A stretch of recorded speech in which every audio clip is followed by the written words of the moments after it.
Are you a Too Opinionated subscriber?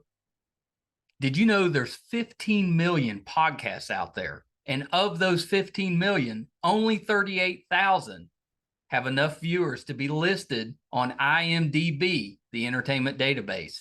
Of those 38,000, Too Opinionated is ranked number 82. Father and son team. Most of those podcasts that are ahead of us are the big companies, Disney, Marvel, Joe Rogan, those type of podcasts. We have over 600 episodes, actors, musicians, producers, directors, writers, anything that you could possibly want in the entertainment world, we're covering it. And we'd like your support.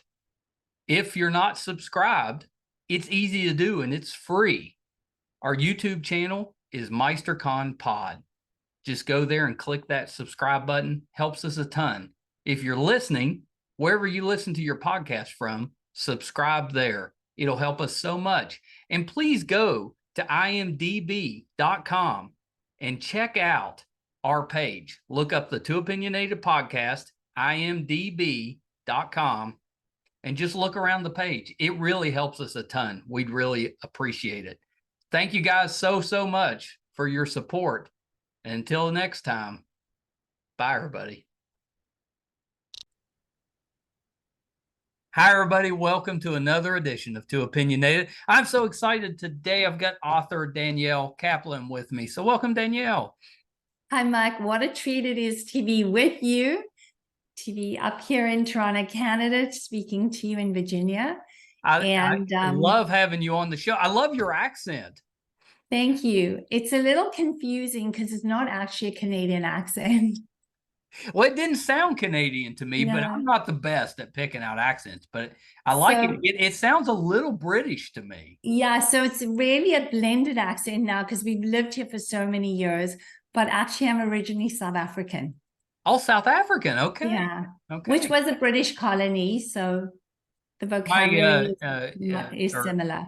We've got a really good actress friend, Jennifer Nash, and she was born and raised in South Africa. And I should have picked up on that because she still has just a little bit. Yeah, it depends on where you live, what accent you kind of blend into your original accent. Yeah, well, it's lovely. It's Thank you. It's much more pleasing on the ears probably than my thick accent, Yours is accent. Just fine. I always knew I had an accent, but didn't realize how thick it was until I started doing this podcast. And I was asked over and over, where are you from? I know. It's so interesting that, and everyone's sort of way they pronounce the vowels or whatever is different. And my husband's accent is much stronger than mine. Oh, okay. Mine is softened over the years. And people think he's Australian. They're not quite sure where I'm from. Well, I hear that. It does have I can hear a little Australian. Yeah. Similarities there with that. Yeah. Yeah. Well, so Danielle, let's start this way. Give me a little idea of your background. What is it that you do? Did you always write, or was it something that because of what happened with Stephen, you decided to write a book? But give us a little bit of your background. Yeah. So it was very much situational that I wrote down our story. So my background, which plays into the book and our lives, is we both were educated in South Africa, and I studied there to become a speech therapist and an audiologist. So it was a dual degree of both speech and hearing. And then I worked in a hospital for a while, and then I went on, ironically, to study the language of the brain injured. And most of my patients who were in my study were actually as a result of a motorcycle accident. Really? They had head injuries from motorcycle accidents. So I was already a cautious person and very guarded when it came to risk-taking behavior such as riding a motorcycle. Well, when you see the results, or you're dealing with the aftermath of it, that would make you kind of risk averse. Exactly. And then Stephen and I just finished my master's degree. It was a research master's taking a number of years. We immigrated to Toronto, to Canada.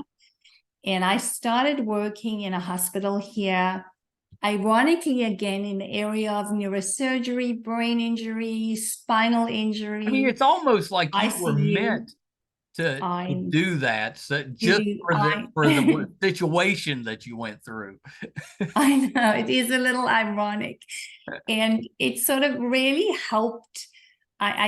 During our journey, I had all the experience and information and set me up to do the best possible care that I could do. How to be an advocate, and we'll talk about that, how to be a caregiver. Oh, yeah. How to navigate a medical system, because I'd had the background.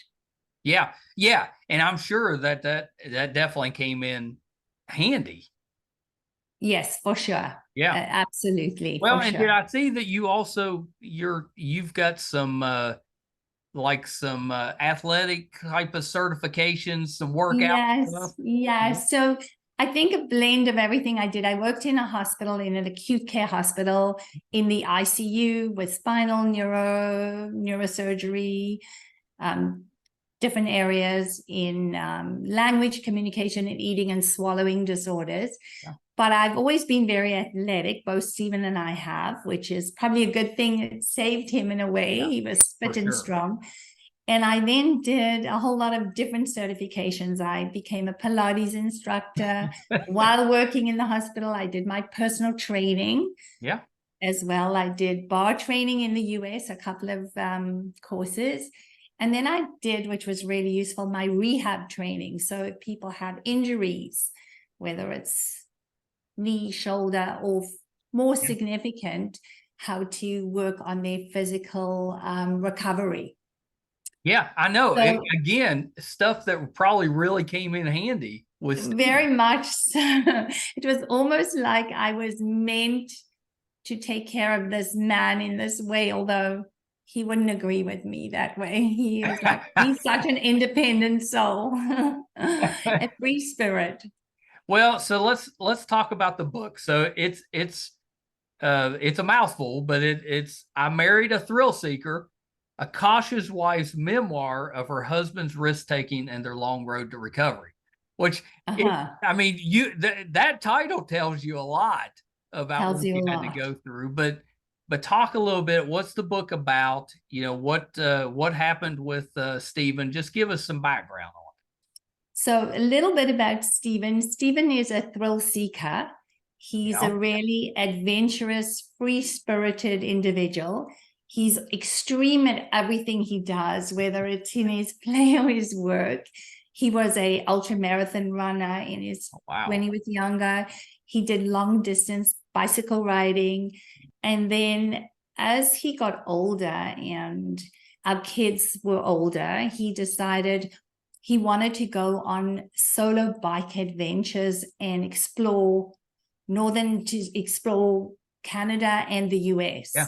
And you're talking when bike, you're talking motorcycle. We're talking motorcycle. And I'm not sure if you're familiar with Ewan McGregor and Charlie Boorman. They did all of those long distance trips on their motorbikes through from the UK through Northern Africa, all over the place. The long way down, a long way up. I forget which the title of the book is.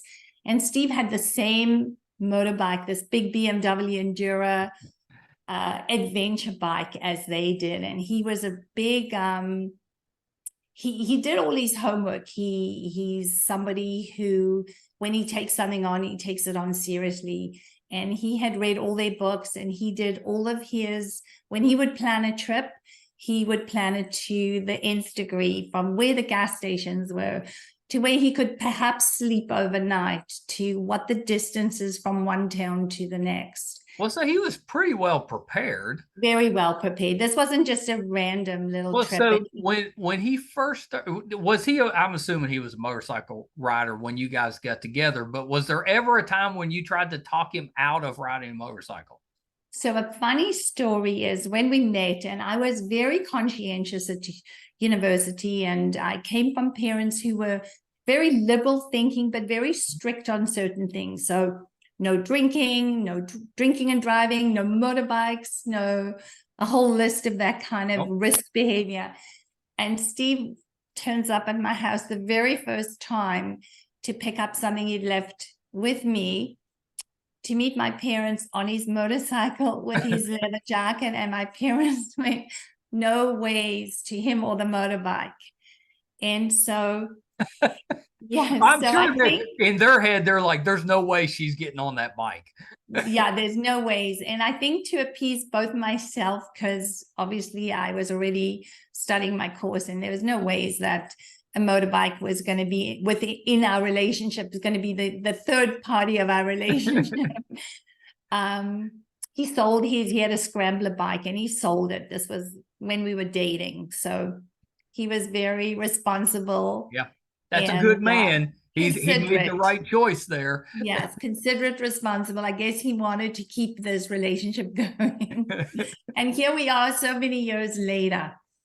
So later on in his life, we briefly discussed it, and he had some friends who were more, we would call Harley Davidson, or more local riders. They would do shorter trips, and he had done some trips with them in Tennessee to the Tail of the Dragon, where it's a crazy ride where they do all those curves in 8 miles. Like I forget the number of curves, but it's really crazy driving.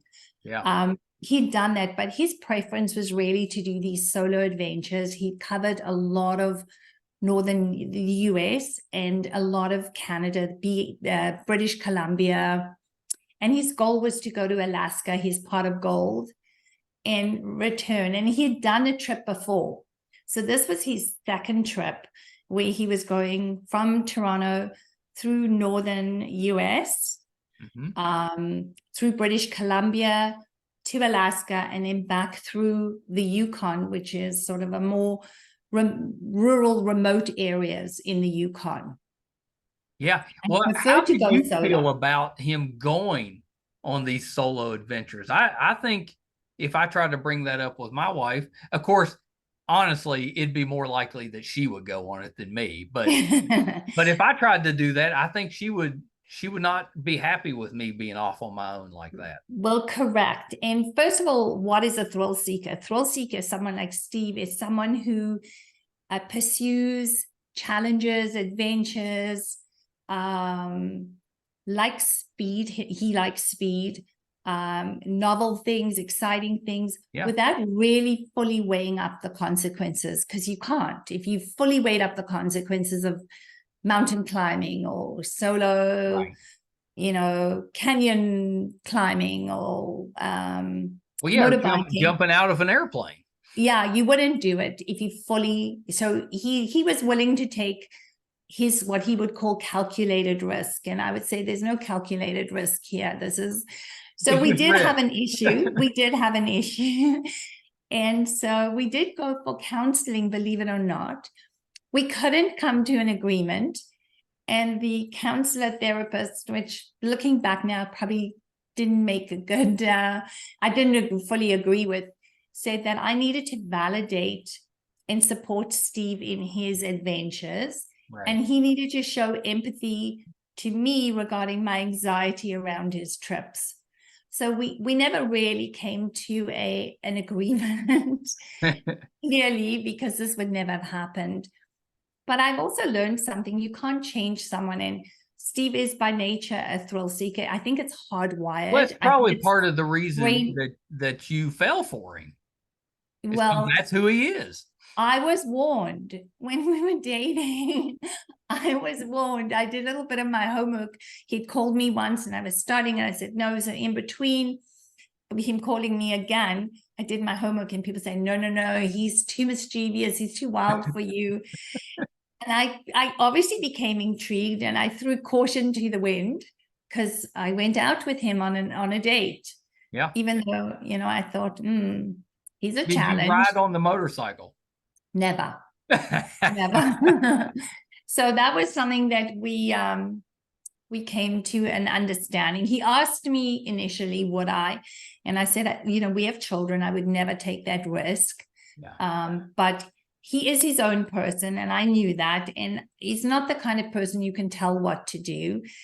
And I called his bike his other wife. Or maybe it was his first wife. I'm not really sure at the time. But, you know, he rode that saddle. Yeah. And the irony is he had done many trips and he trained. So there's a thing called the Iron Butt, which is an organization that you're going at a incredible distance with, I guess, the fastest speed you can go, and you would get like recognized for doing all those different trips. Right. And he had prepared and he'd done all of them, but still it's risk behavior. And I thought this was crazy behavior on two wheels. So his last trip, I think I'd been holding it in the last trip when he was leaving on the driveway in the morning, and I just written an exam the day before and I was tired. And I said to him, I won't use the exact word I used, but I said, if you have a frigging accident and you die on this trip, or if you have a spinal injury or head injury, I'm going to kill you first. So, and I never said that to him. And I said, you need to know, if you think you're leaving me to manage myself, the house, the children, our lives, our pets, our holiday home, everything, you're really wrong. So you better not die on this trip, and you better not have an accident, and you better come home safe. And he looked at me and he smiled and he laughed. He said, wow, Dans, he calls me Dans. What a terrible thing to say to me. But I promise you, I'm coming home in one piece. I promise you, which is his expression. I'll see you soon. I'll be home and I'll be in one piece. Yeah, but it didn't work out that way. Didn't work out that way. Yeah. So what happened? Take us through. So what happened is he is probably 2/3 into his trip, and he's already been through the US, which I'm grateful when he did have his accident was in Canada for many reasons, because our healthcare system came through beyond. We were so grateful. Yeah, definitely. I can't even begin your to healthcare tell definitely beats ours at the moment. Yeah. And so he had gone to Alaska and he was on his way home through Yukon. And so he had the choice, and this is the risk in him. This is the risk behavior. It was dusk, it was drizzling rain, and he could have gone on the asphalt main highway, which would have been a little less exciting. Right. But he chose to go on a remote, rural, gravel, underused road where he could see the wildlife in the rain, where you could see the wildlife, and he could explore and he could really enjoy his adventure. So he chose the risky, more exciting rather than the boring, safer route. And it was raining and he hit a pothole and he misjudged. He thought that it was shallower, but the water had covered the pothole. And of course, the bike hits the pothole and you have an acceleration and then deceleration, boom, stops. The bike flies up in the air.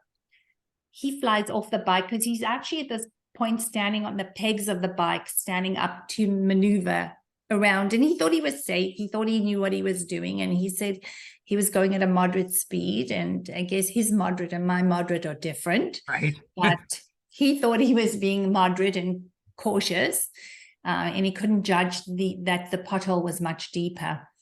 The fascinating thing, and this is probably what prompted me to write the story, are the miracles on the road.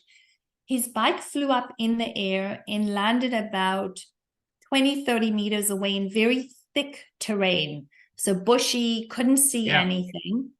He flew up in the air and landed on his side, not realizing he broke his spine.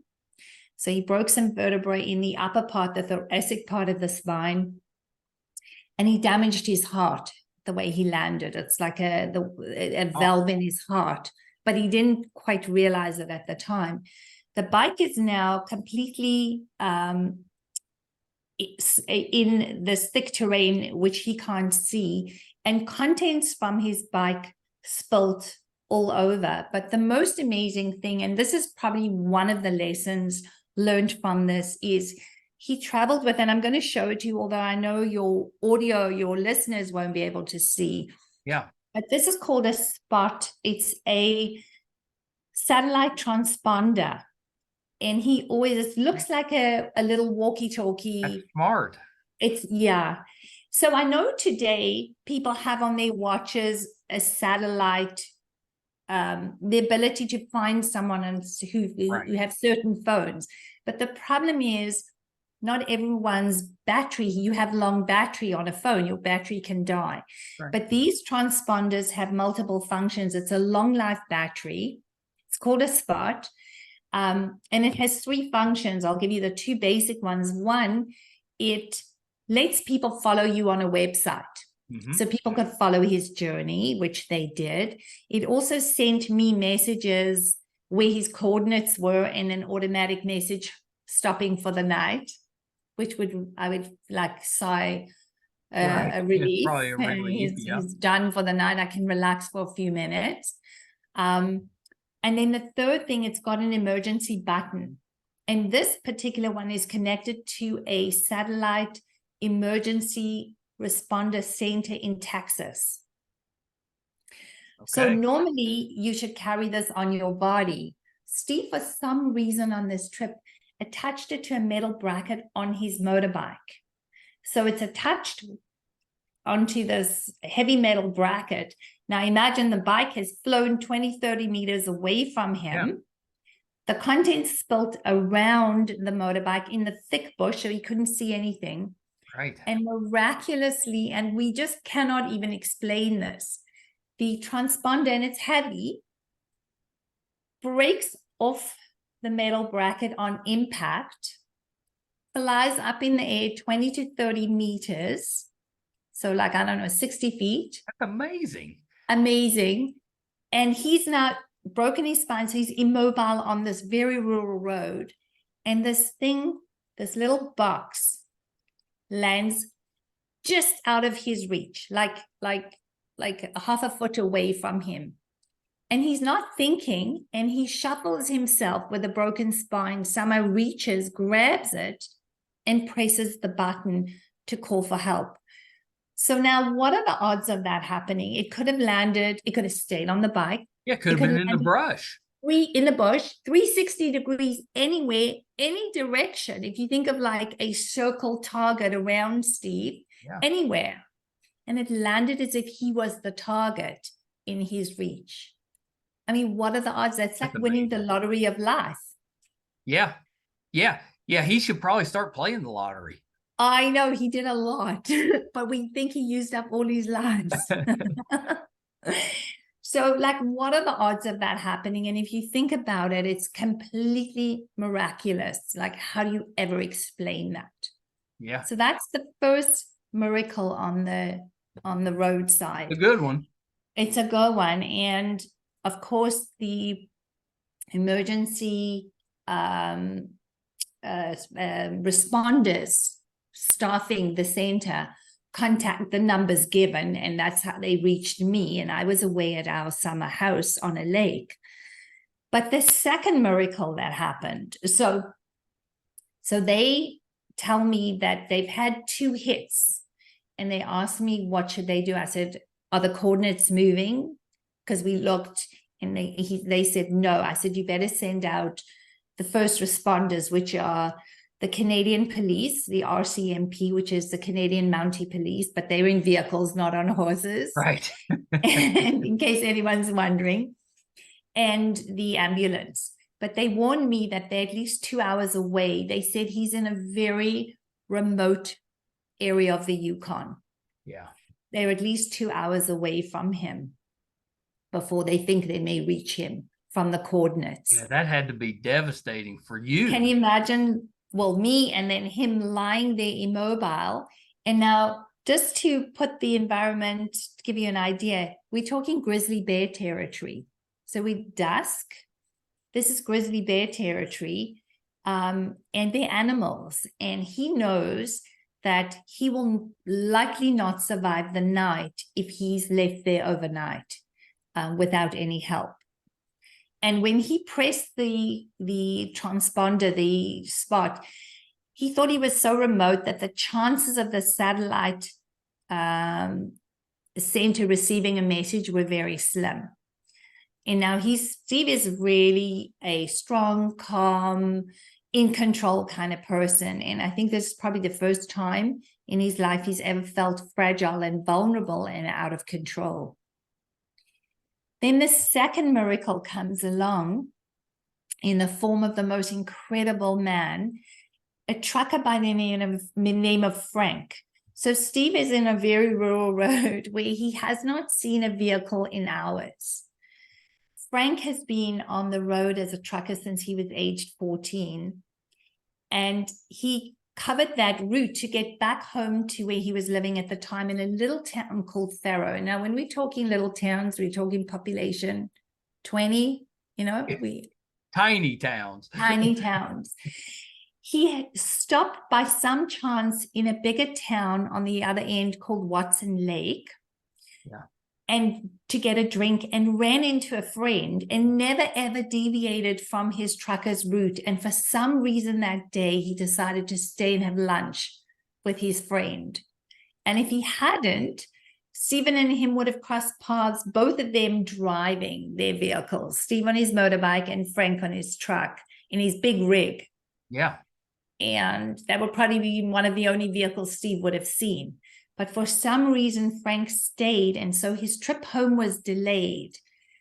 And he tells us, because we did meet Frank, as he's driving, he sees this person on the road, and he stops his rig. And so Frank is Steve's second miracle, his other angel, and now we've got, not to tell the whole story, but I'm telling it because it's fascinating. Yeah. We have someone with a broken spine. And I think those big rigs, those big trucks. Yeah. Where the doors are a couple of feet off the ground. Yeah, they're not easy to get into. Not easy to get into. And so Frank says, Steve, by the time they'd introduced themselves, because Steve flagged him down, and he says, we need to get you into the truck. And Steve says, but Frank, I think I've injured my back. I don't think I should move. And Frank said, if we leave you here, your risk of staying here is far greater than me actually moving you and maybe damaging something. It's a better option to get you into my truck.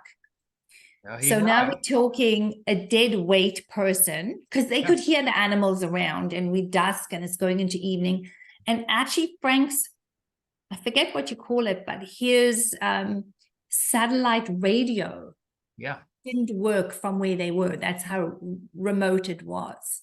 Was it like a CB type of? Yeah. It wasn't like he couldn't call out. There was no service where they were. So the option was stay and try and go get help, and the chances you may not survive the night, or we put you in the rig. So Steve is now a dead weight because he can't move himself. And Frank, thank goodness, is this big, burly, I call him Nordic man with his big mustache, kind as ever. And they pull and push, and Steve trusts, and they managed, I don't know how they did it with every it had to be resource so that the two of them had, and they get Steve into the front of the rig, and eventually Steve pulls with his arms, and I don't know how they did it, but they got this dead weight into the rig and rolled him over into the little bunkie at the back because Steve couldn't sit. Yeah. And they start going, and without Frank knowing this, they're going in the right direction, because he could have gone back via Watson Lake. He starts driving. I guess he's not sure where he's driving to the nearest town. The RCMP intercept in their driving and stop the truck and say, we got the call, the ambulance is on its way. Amazing. And this is what's kind of really also kind of special. So the RCMP officer, the police officer, is this amazing guy. And Steve says, I'm so upset. I'm worried about my wife. We have to let her know. So they call me on his satellite, but the reception was so bad that he calls me and he tells me who he is. And I'm on my way back from the house, the cottage we were at with my parents in the car, and we're driving, not knowing what's happened to Stephen. And he says, I have your husband. He's severely injured, but he needs to talk to you. And I hear this tiny, soft voice, because Steve's a strong man, saying, Dans, I promise you I'm still coming home in one piece. I promise you. That makes me tear up. I know. Even saying it now, all these years later, he remembered what he said on the driveway, and he was going to hold himself to that promise. So that is only part of the story. But those are the two miracles that happened on the roadside. The spot landing in his reach, which again, how do you explain that? And Frank, this amazing truck driver who met Steve by chance and timing. Yeah, I mean, that's that. If the story ended there, it's an amazing story. I know. But then you've got it doesn't. all this recovery that you got to go through. Yeah. So the crazy thing, and why did I write this story? Because first of all, those are two amazing things to share. Yeah. Steve, unfortunately, he was medevaced a few times. So he landed up going to a very, very small clinic in an indigenous area, then ambulance to a small town where he was medevaced to a smaller hospital in Whitehorse in the Yukon, had x-rays done, and they phoned me and I said, please, can we send him back to Toronto? And they said, no, he's too severely injured. We need to get him to the closest hospital. So it turns out it was between Calgary and Vancouver, and they do a medevac and they send him. Vancouver accepted him, and he gets sent to Vancouver. Now, we didn't realize at the time that was another thing that saved his life, because following his surgery, Steve went into complete organ failure. He shot 2 pulmonary emboli into his lungs, and his heart stopped. We were already in Vancouver at the time, and so there's in the story, but his heart stopped, his lungs stopped functioning, his kidney and liver. So he's in complete organ failure. And they said there's 0 chance of him surviving the night. And so that's another sort of lesson or issue learned, is it's so important to have those, as hard as they are, the quality of life discussions. What would you do in the event for your partner or your family member in case of? And Steve and I had those discussions. And ironically, in the book, I said, we got to let him go. I said, we don't have a crystal ball. I've worked this area. He promised me that he would only want to live if his quality of life is such that he's so brilliant at his work and his play. And if this was not going to be his life, he wanted to be let go peacefully. And so I fought everybody on that. And I was determined to let Steve go. We'd had that discussion. But I had the most incredible ICU doctor by the name of Dr. George Isaacs, who had the most incredible manner. And then my brother is a critical care doctor in Virginia, and he called. So like we had everything kind of not working for us, but working for us. I always say we were very fortunate in unfortunate circumstances. And the two of them convinced me, because I said, you gotta let Steve go. We gotta let him go with dignity and peacefully. And they convinced me to try a medical procedure called ECMO. And what that stands for is extracorporeal membranous oxygenation. Complicated, but what it is, and if I explain it this way, if you think of a fetus who's born prematurely when their lungs and heart haven't developed, right, they need that extra support. So they put on this machine called ECMO that gives them blood flow and oxygen externally to their body until their heart and lungs develop. And then you take them off. So in an adult, when the mortality is really bad, you're going to be really, really sick to go on it. And you might have heard it because some patients who were really sick during COVID, they Yeah. used ECMO for. Yes. They convinced me that this would be, Steve was young, fit, healthy, strong. We had to give him a chance. And I think I kind of heard my children's silent voices and my mother begging me and all these things. And literally at the last minute, because I kept saying, gotta let him go, gotta let him go, I just switched and I said, okay, we'll try the ECMO. So the irony here is that all the other hospitals didn't have ECMO.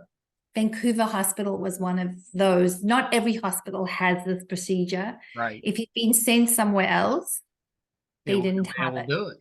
So here's another thing that happened. He was Yeah. sent by chance to Vancouver General Hospital, and they had this unbelievable equipment. And yep, to put someone in ECMO is a big risk. We didn't think he would survive. We didn't think he'd, and what can I say? And so the story goes. So there's so many, his medical journey, and we learned another thing. Recovery is not linear. You go forward one step, you go back 2 steps, you go forward, then you're on hold, then things happen. And so his entire medical journey was that non-linear, up and down, forwards and backwards. That's an amazing story. So I guess my first question is, what was it like once you had found out and you knew where he was heading? What was that time period that it took you to get to him? Because that had to be just excruciating. And just, I mean, do you even remember getting there? So, interestingly, I'm pretty good in crisis, but we're talking here like, this, not your patient, this is your husband, this is the father of your children. And I always remember hearing families talk about when you get that phone call. Yeah. The one that you wish you never got, the one you wish you could rewrite the story, the one you wish you could go back. Well, when you get that phone call, it is that devastating moment. And it was, and I was with my parents up at our lake house and with our dog. And ironic, we are dog people. And our dog, Maddie, a golden retriever, was Steve's dog. And you know what went through my head? Oh my goodness, how's Maddie going to cope? My dog. Funny things go through your head sure. when you're in that. And we packed up the cottage, and I never went back for a very long time because of life circumstances, but it's shocking. And I remember driving with my parents on, now we're talking cottage roads, it's dark, and getting back home to Toronto and worrying about my dad, how my dad was coping because he was more emotional, and could he drive the drive? And so I was forever this, Stephen used to call me Flo for the eternal Florence Nightingale. And then I learned eventually Flo burns out too, but I was worried about everybody. How my kids are now, my children were working at a summer camp, which is also another factor, up in Northern Ontario at this beautiful camp, which they'd been going as kids, and now they were staff there. So my kids are 2.5 hours north. I'm on my way back to Toronto. Stephen's in rural Yukon on his way to being medevaced. My family is all over the place. How am I going to do this? Yeah. But you know what? You pull out the resources, and you learn another thing. You also learn who measures up and steps up for you, who's your support system, who walks the walk. And people came in, my sister-in-laws, my brother-in-law, and everybody took a role, and we flew to Vancouver that same day. That's what a story. So how And are just you the going? last humorous thing is, which is funny when you talk about what your brain is thinking, because I'm well versed at a hospital, I know what to do, but now it's an unfamiliar hospital, but I'm familiar with protocol. Right. So I said to the nurse, he's in this glass room, and this is prior to his surgery, prior to him deteriorating, and he's lying on the bed with a broken spine prior to anything. And I said to the nurse, can we go in? And she said, absolutely. And I look at him, and the first thing that strikes me, I go, Stephen, you're so tanned. Your face has got so much color. I mean, it's so odd, the kind of things that go through your head. Well, you're just trying to cope. Yeah. And your brain's trying to wrap itself around that. Yeah, it's funny, but it makes sense to me because you're Yeah. trying to. It's almost like your brain's trying to distract you. Yeah. And you don't feel safe because you're in this totally unknown, insecure situation and you just want normalcy. So maybe that's where you go with it. Yeah, maybe. So how is he doing now? So yes, one would never believe it. We talk about, 9 lives. He's Yeah, got at least 11 lives because he went through such a journey and so many times where he was back in the ICU and critical and so many situations. If I take you to the beginning after the ECMO, when he started recovering, he was lying immobile on the bed. He couldn't even turn himself. He didn't know how to scratch his leg if it was sore. He obviously had catheters and yeah, diapers and feeding tubes and everything. He was not responsive initially. So we're talking someone who's cognitively impaired, someone who had terrible post-traumatic stress disorder. yeah. He had ICU psychosis. He lost all of his muscle mass. And I mean, he used to be a strong boy, all of his muscle mass. I used to tease him. He was like Benjamin Button. He was aging forward. I once looked at him and I said to him, "Oh my goodness, Steve, your butt looks like a 90-year-old. This is a moment of humor." But you're talking someone who was afraid of the wind on his face. If I took him out in a wheelchair and he couldn't drink, he couldn't eat, he couldn't function, and we had to coach him. And so he was lucky that he had someone like me because he had the nurses and the Right. therapists who were phenomenal and the doctors, everybody in Vancouver. And again, when we came back to Toronto was amazing. But I became his therapist. I became his advocate, his substitute decision maker, his caregiver, his cheerleader. And then finally, when he was ready, he fired me because he had enough. Well, good for him. He You wanted were to be probably needing a independent break again. anyway. Yes.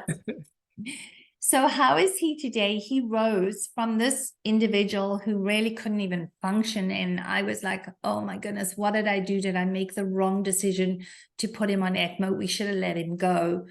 To being so determined. The first time he was with a physio in standing between parallel bars, and she helped lift him out the chair, and he stood for the very first time in his own 2 feet. He said to himself, "I can do this." His first 6 steps were like miraculous. He had to learn how to walk again. So all those things he had to relearn, and he's such a determined person.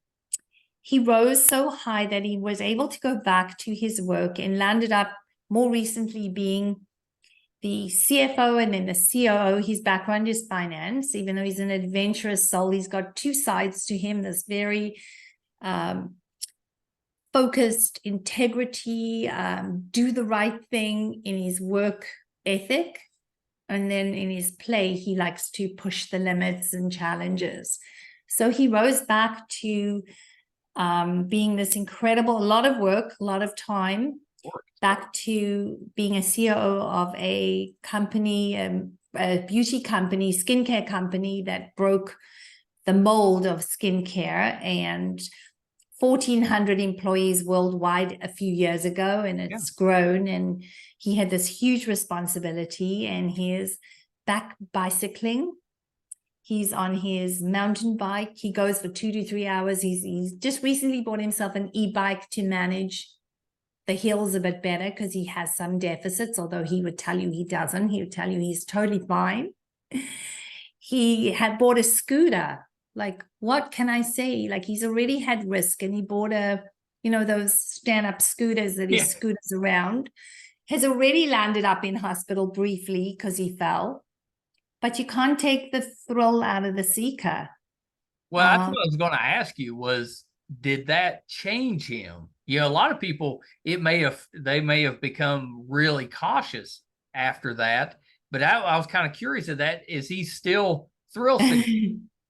So in a muted kind of way, He said he would never, ever go back on a motorbike. You have to have zero fear. To ride a motorbike, you have to have no fear. So he said, first of all, he realized the impact it had on his entire family and children and siblings and my parents and everybody. He would never put any of us through that again. Plus, he developed a fear, obviously, from his experience. Of course.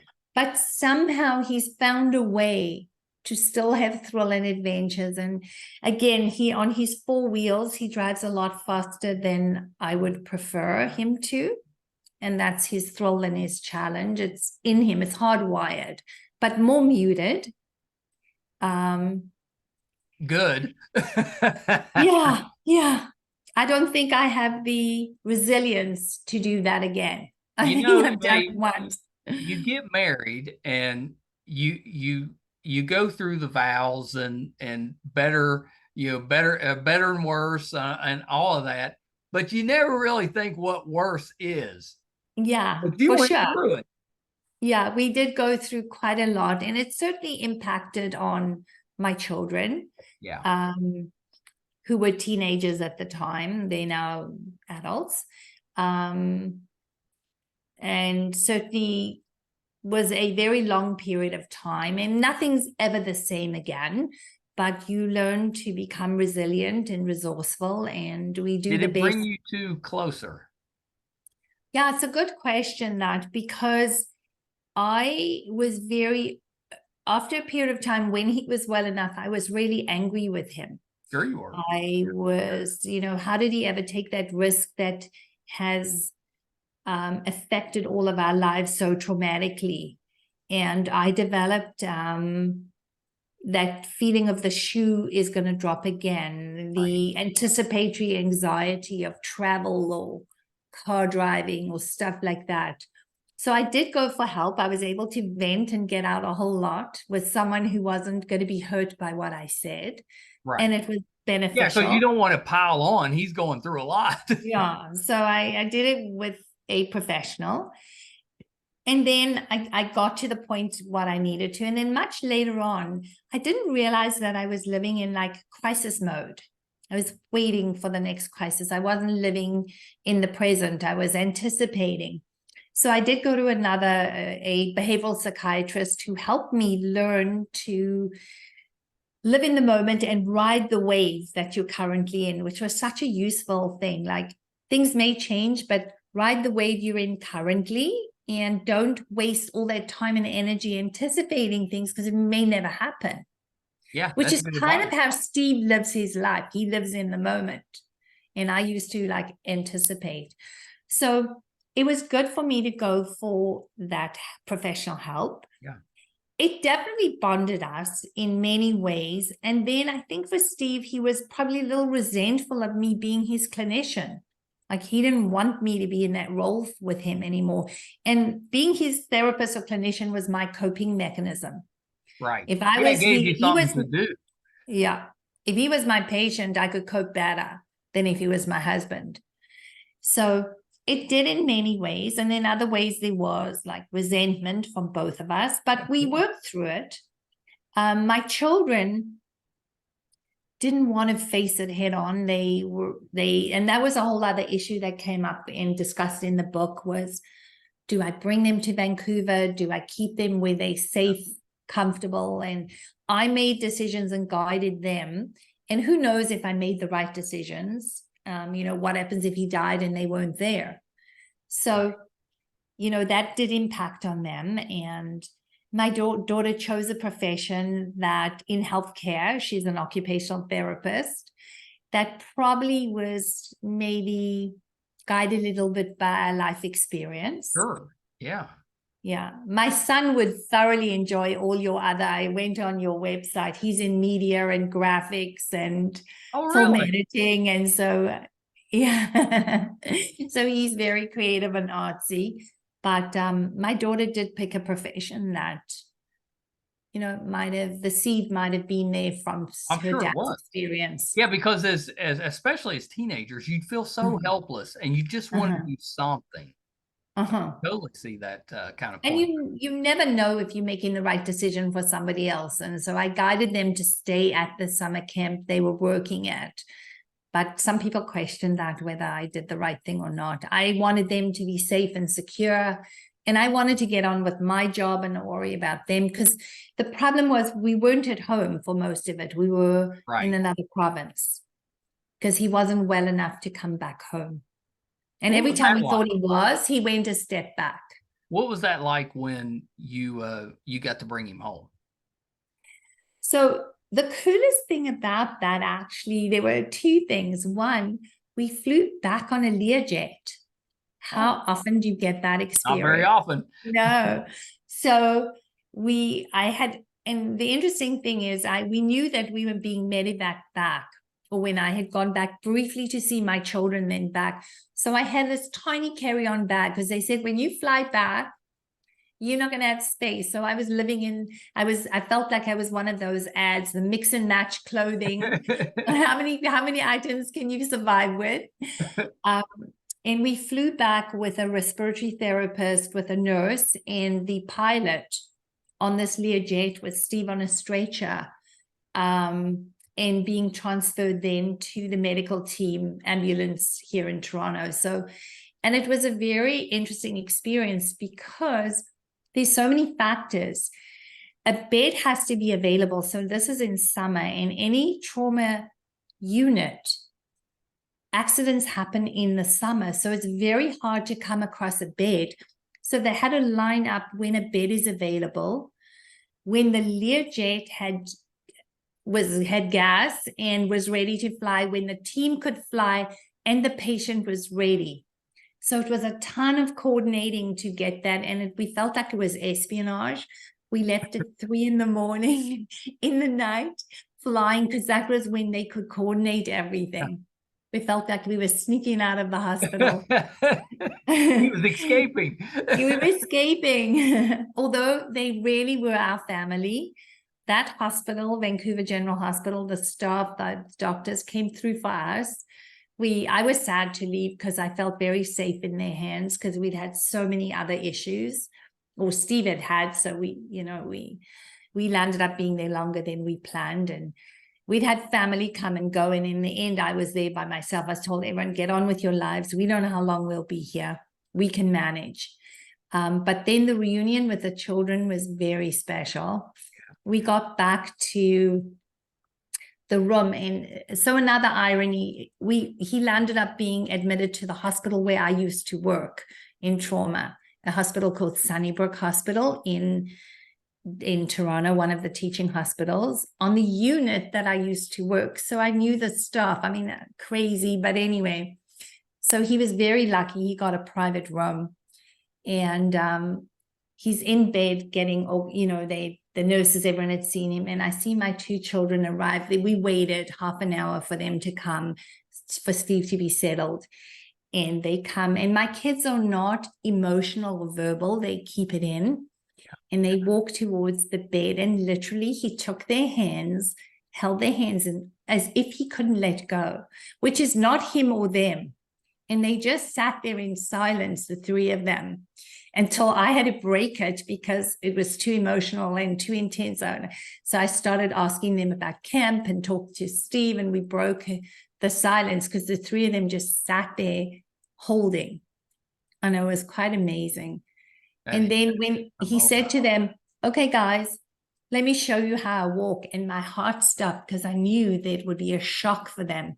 And they both just jumped up, got him his wheelchair, got him his walker, and walked down the hallway with him. And I just watched my little family, in a modified way, in a different way, come together. I love that. What a story. And good for you. Was writing the book, was that cathartic for you? Did it get out some of the emotions that I'm sure you kind of held in while you're, trying to get him back to health? So the reason I wrote the book was such a crazy story, and the doctors and everyone would say, that crazy Yukon guy, when's the movie, when's the book? And I had collected, because we were in a different city, a province, everyone was texting and emailing and BlackBerrying at the time, and Facebook, everybody, because we've got family and friends all over the world. And for some reason, I saved all of those texts, messages, email, and I had a group message going to everybody who was involved. Yeah. And I kept it all, which enabled me. I would never been able to write with such detail the events. Writing it was hard, although I loved the writing process. Funny enough, what was cathartic for me was the afterwards when I was doing interviews, podcasts like yours, interviews, TV, or people read the book and they went, wow, that's incredible what you went through. Because those of you or those people who know Stephen, he's like, I'm fine. That wasn't a big deal. What are you making such a fuss about? So it validated for me the process, whereas my kids didn't want to deal with it. They were done. Steve was like, I'm okay, I'm fine. That's over and done with. And I was like, I'm left with all of this. Right. And this was quite an emotional journey. And so the feedback from people was extremely validating. Yeah, I'm sure. I'm sure it was. Has Stephen read the book, and what was his reaction to it? So he read an earlier draft because, of course, I had to get his permission because it's his story, his story through my eyes. Yeah. You know, it's through my perspective. And that's why we called it A Cautious Wife's Memoir, because I'm the risk-averse, cautious wife. And it was through my perspective as a wife and clinician, which is a unique role. Yeah. But so I wrote this book, but I had to get his permission. So he read earlier drafts and he read the almost final draft. Then the book got published and he said, you know what, Dan, I don't think I can go through it again. I can't read it again. And my children started reading it because they also didn't want to, they thought I was crazy writing it. And then they were proud that I wrote it. So it was mixed emotions. And then they both started it. And my daughter and her husband went, are we over the worst? Are we over the worst? And then they stopped. They couldn't go further. And my son said it was too hard for him. I think they just didn't want to go back. Yeah, it's tough. That's tough. I mean, I completely understand why you needed to get the story out. Absolutely.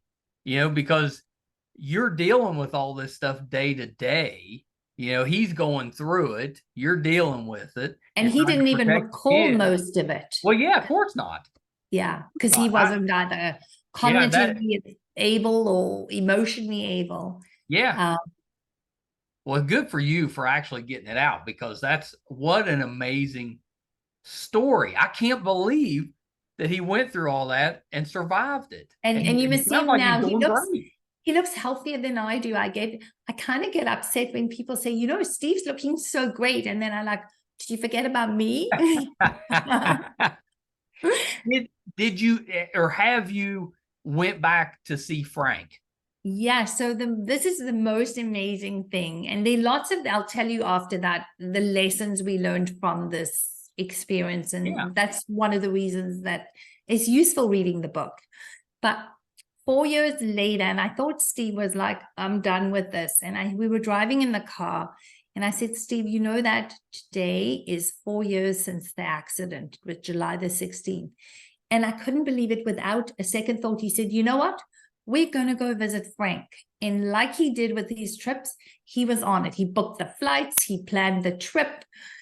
And we actually landed up, which is in the story, rerouting, going through the route that he went and where he had the accident. And we found it by chance. Wow. On our way to Frank. And the reunion with Frank is extraordinary. You've got this huge, big, burly man. And then you've got Steve is not emotional. And as we drive up to there, and now they've moved to a place called Johnson's Crossing, a population of 40. Well, he doubled. And we drive up and the two men stand, they look at each other, they shake hands, and his wife, Sandy, was phenomenal and wrote me amazing emails. We watch this and then they hug and you see the tears brimming in both their eyes of this bonding and this gratitude. So I won't spoil the story because maybe somebody who's listening will decide to read the book. Yeah. But what Frank tells us is extraordinary, and it just is like a twist to the book. Oh, I love that. Oh yeah. Yeah. Well, I can't wait because There's yeah, an ending to the story that is like, what? yeah. We don't want to give that one away because we're waiting on our copy because Oh, that's my wife, amazing. she's Yeah. definitely wanting to read it. Yeah, And I if have to read. she's got any little bit of thrill seeking in her, she will relate to Steve's experience. Well, we had, and I'll just tell it real quick, but back in 2014, I was in a really bad car accident.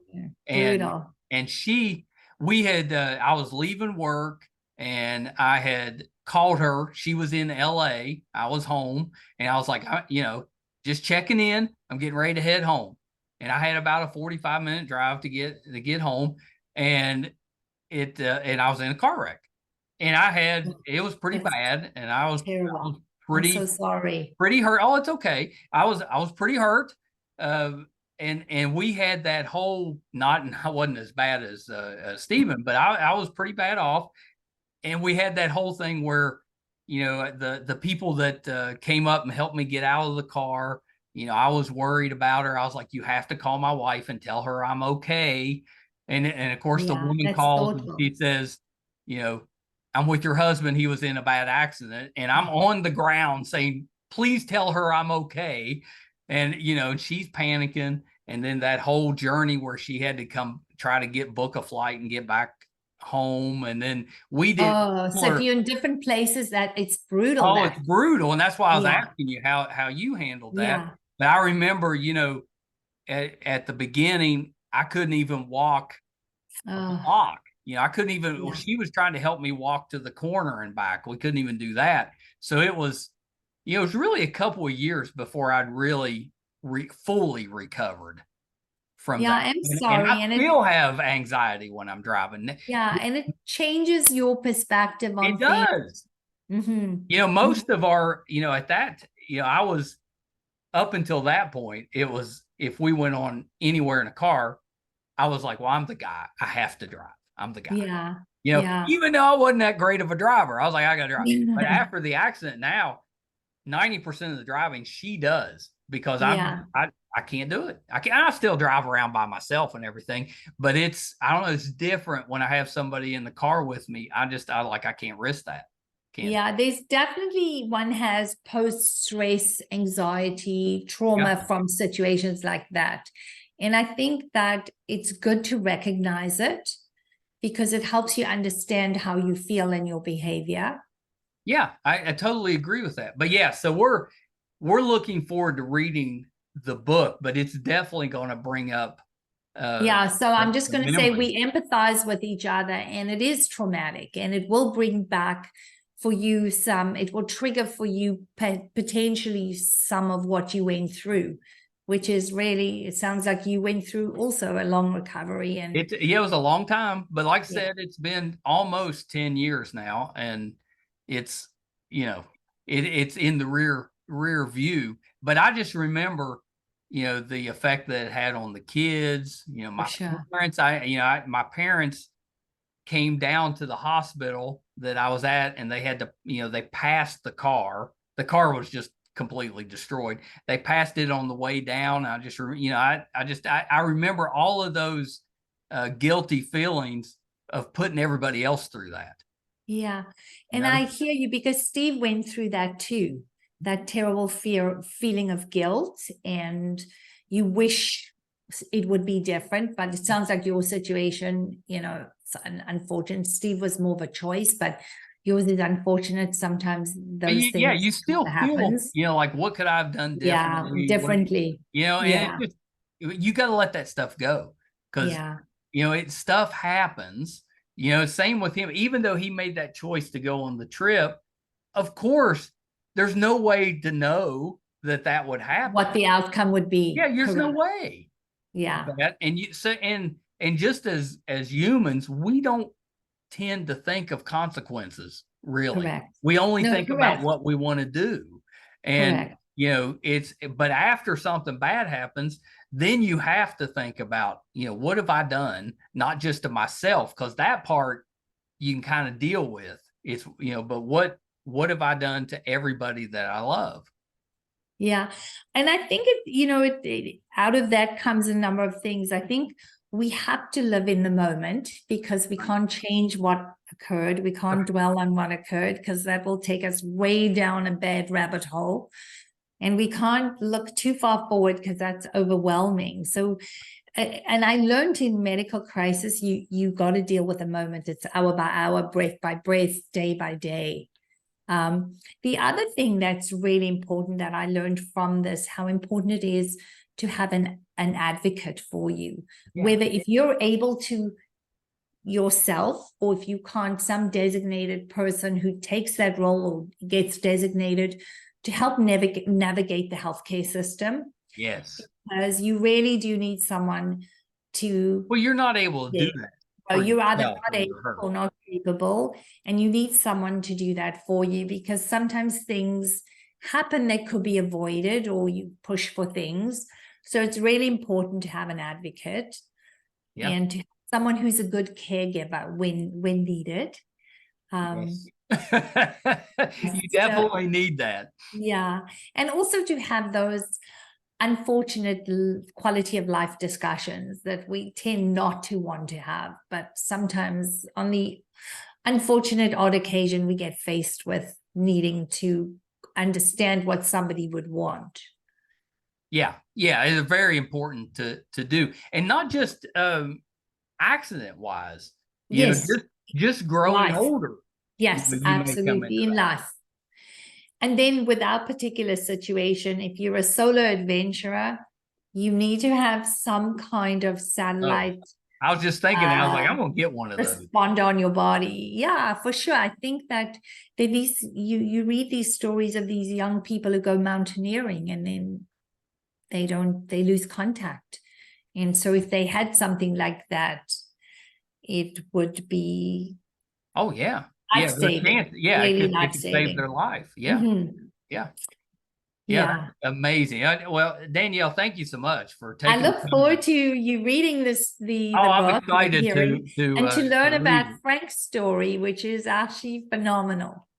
I know. See, this makes me think somebody really does need to turn this into a movie. I know it's a fascinating. It's got a twist. It's got a lot of twists and turns and miraculous things that we just can't explain. I mean, maybe one could explain, but yeah.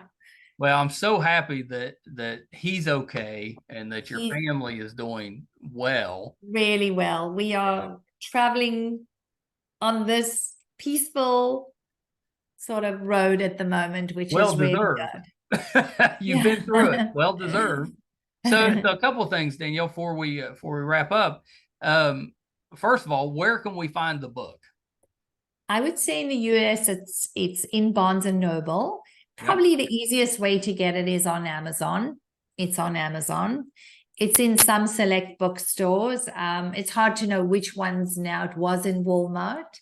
But probably Amazon is probably the quickest way. But just on a quick author note, what does that feel like to go into Walmart and have your book there? It's so exciting. It was my publisher, Rebecca Eckler from Read Books, was at the airport and saw it on the shelves there at a kiosk in the airport. And then she saw someone pick it up and she wanted to say something. That's my book. That's our book. It's very exciting. I mean, it is very exciting. Who would have thought that I would have had another career path? I wouldn't call it a career path, but another part to my life that's been very exciting, very rewarding, and a great learning experience. It's been a great journey. I mean, did it make you want to write another book?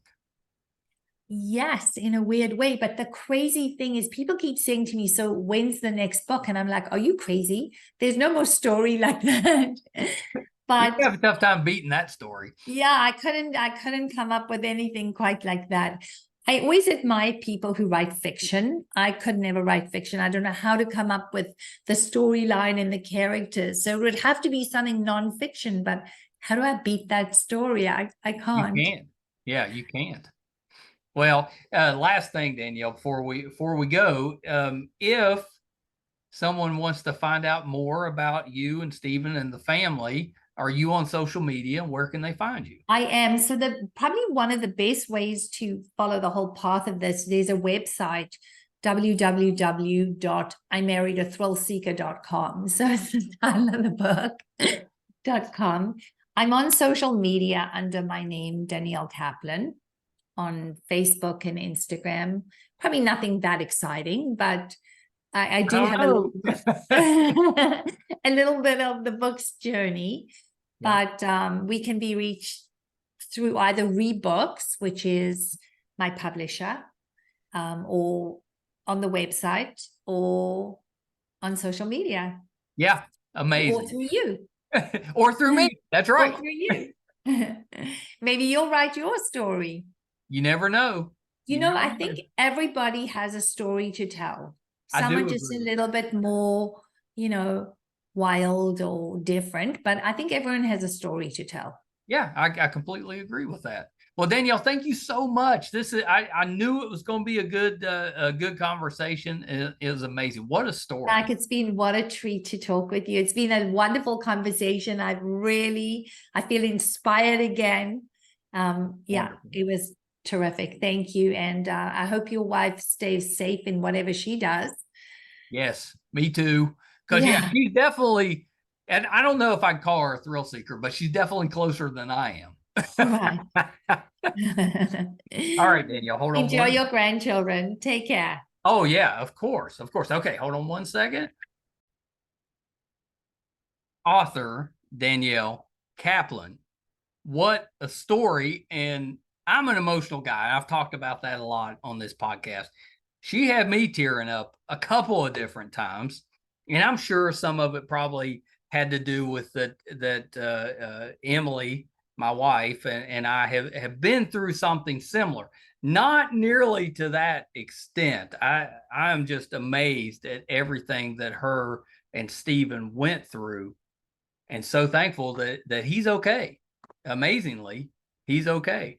But there's enough similarities, with mine. I didn't have a broken spine, thank God. But I did have a couple of dozen broken bones, and I was in pretty bad shape for a while, and it took a lot of physical therapy and just a ton of work from my wife to get me moving and on that road to recovery. And I still look back on not the year of the wreck, but the year after, and just how, she talked a little bit about Stephen losing his muscle mass, and I was the same way. I always tell my wife I look very soft.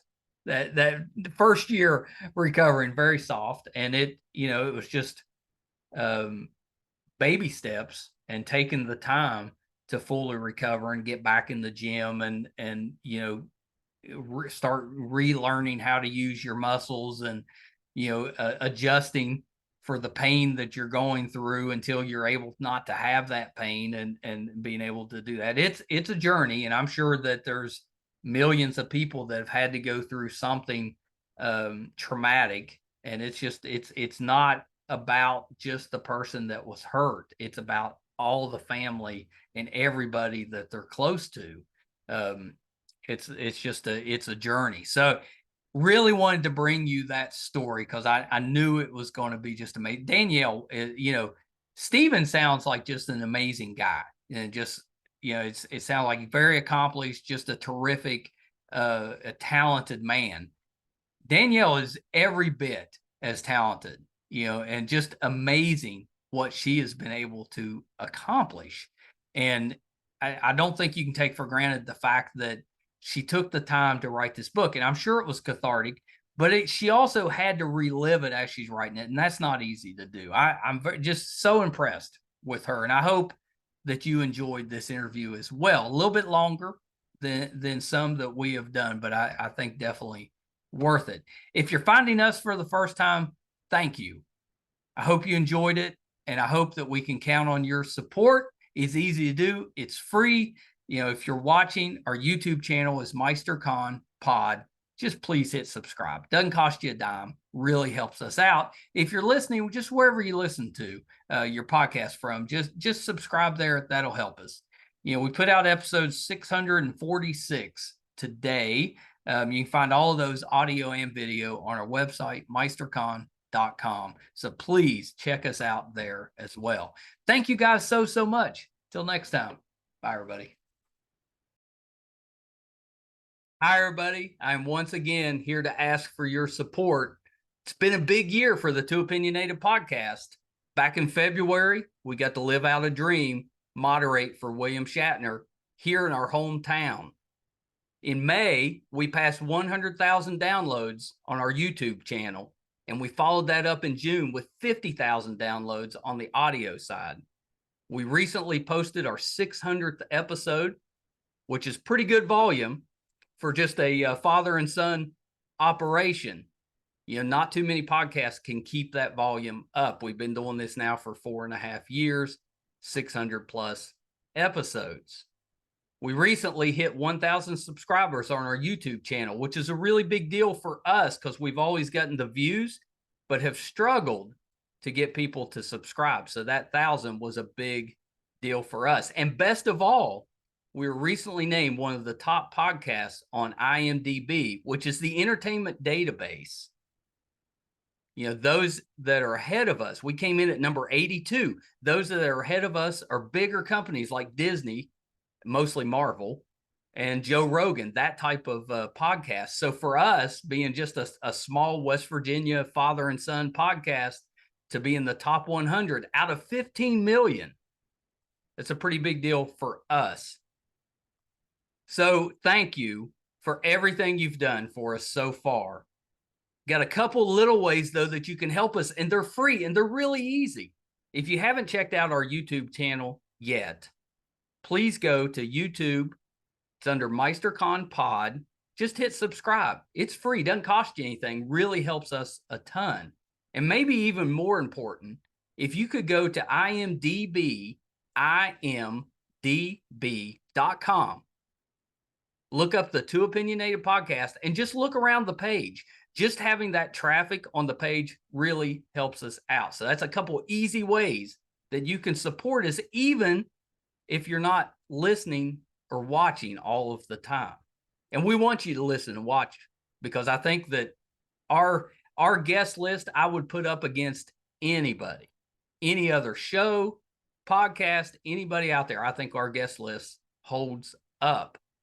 So please check us out. You probably will find somebody that you like, or maybe somebody that you didn't know you liked, but kind of discovered them on there. There's tons of that. If you're into music, we have that too. If you like books, we've got authors on there. If you're more into what goes on behind the scenes in the entertainment world, you know, we've got producers, directors, video artists, anything you can think of that happens behind the scenes, we've had them on the show. So definitely check us out. Thank you guys so much. Until next time. Bye, everybody.